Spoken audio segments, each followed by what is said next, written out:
문재인 정부가 100대 국정과제를 제시한 지 한 달이 조금 넘었습니다. 과제 목록을 살펴보면 금융 부문에도 적지 않은 숙제가 떨어졌는데요. 대부분 문 대통령이 후보 시절 공약했던 내용들이 국정과제로 선정돼 이를 추진해야 할 금융위원회도 발빠르게 움직이고 있습니다. 하지만 이해 당사자가 많거나 정부 조직 개편과 맞물린 대형 과제들은 앞으로 넘어야 할 장벽이 만만치 않습니다. 정훈규 기자와 이야기 나눠보겠습니다. 안녕하세요. 네, 안녕하십니까? 네, 정 기자, 각 부문에서 100대 국정과제에 대한 시동이 걸리고 있는데요. 이 중에서도 금융위원회가 풀어야 할 숙제가 많다고요. 네, 100대 국정과제 중 금융위원회가 추진해야 할 일들은 7개 항목에 23개의 과제가 제시됐는데요. 이전 정부에서부터 추진되어 온 일이 보강된 것들도 있고 큰 폭의 변화가 요구되는 과제도 있습니다. 예를 들어 가계부채에 대해 증가 속도를 조절하면서 취약계층에 대한 지원을 늘리는 것은 이전 정부와 궤를 같이 합니다. LTV와 DTI 등 대출 규제 강화와 취약계층을 위한 장기 소액 채권 소각과 또 디딤돌 대출 강화 등은 빠르게 진행되고 있는데요. 가계부채 문제가 시급한 이유도 있지만 노선 변화가 크지 않아 비교적 수월한 편입니다. 반면 급격한 변화가 필요한 과제들은 시작부터 이견이 나오고 있어 앞으로 쉽지 않은 길이 예상되는데요. 특히 금융산업 선진화를 위한 과제는 기존의 틀을 바꾸는 일이라 정부 계획이 완벽히 실현되긴 어려울 것이란 시각이 많습니다. 네, 이 모든 세부 과제를 다 살펴볼 수는 없고 말씀하신 대로 험로가 예상되고 있는 금융산업 선진화 과제를 살펴보면요.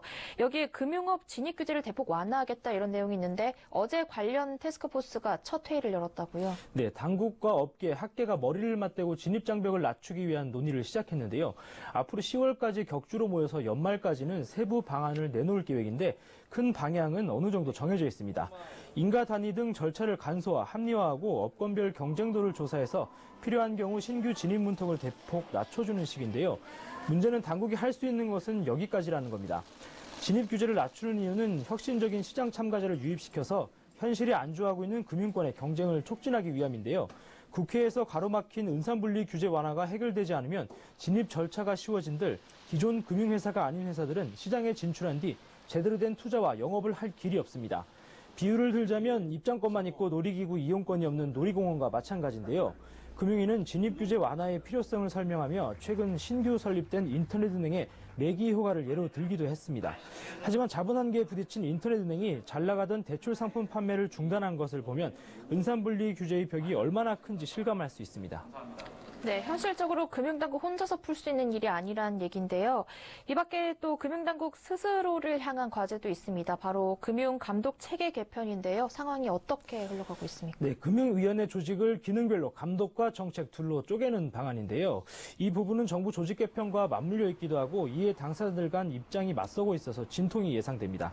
기능 분리가 현실화될 경우 정책 기능은 기재부에 흡수될 가능성이 큰데요. 금융위가 해체되는 일이라 일단 내부적으로 반발이 적지 않습니다.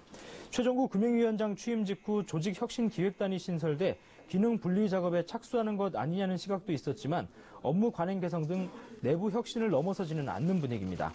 또 현재 문제로 지적되는 것은 정책과 감독 기능을 다 가진 금융위가 금융산업의 측면에서만 문제를 바라볼 수밖에 없어 건전성 감독에 소홀해지고 소비자 보호도 기능을 발휘하지 못한다는 것인데요. 하지만 정책과 감독 기능이 나뉘어있던 과거에는 감독기구의 무소불위 권력이 문제가 돼서 두 기능을 합쳤던 겁니다. 이때 고생을 해본 금융회사들도 내심 현재 감독 체계가 더 낫다고 생각하는 분위기인데요. 반면 시민단체나 감독기구 개편에 찬성하는 전문가들은 감독과 정책 기능의 분리는 반드시 이루어져야 한다고 목소리를 높이고 있습니다. 네, 끝으로 하나만 더 짚어보면요. 정부가 건강보험으로 모든 의학적 비급여 치료비를 해결해주겠다고 하면서 파장이 크게 일어나고 있는데 실제 실행되기까지 의료계와 보험업계의 반발이 만만치 않을 것 같은데요. 어떻습니까? 네, 보험업계는 일단 바람직한 방향이라는 공식적인 입장을 내놓고 앞으로 결과를 예의주시하는 분위기인데요. 비합리적인 비급여 체계를 손보는 것은 그간 보험사들이 정부에 요구해왔던 일입니다. 다만 건강보험이 실제로 어디까지 보장해주느냐에 따라서 실손보험은 설 자리 자체를 잃을 가능성도 있는데요. 보험업계는 정부가 말하는 수준까지 건강보험이 다 책임지긴 어려울 것이라고 보고 있습니다. 또 의료계 등 직접적인 이해관계자가 워낙 많아서 당장 보험사가 나설 필요는 없다고 느끼는 경향도 있는데요.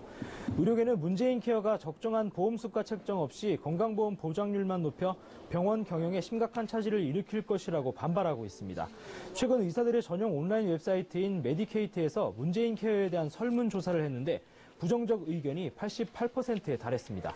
특히 일부 의사단체는 정부의 비급여 전면 급여화 저지와 의료제도 정상화를 위한 비상연석회의를 구성해서 오는 26일 광화문에서 문재인 케어 반대 집회를 열겠다는 입장을 밝히기도 했습니다. 네, 새 정부의 금융부문 국정과제에 대해 정훈규 기자와 이야기 나눠봤습니다. 오늘 말씀 고맙습니다. 네, 감사합니다.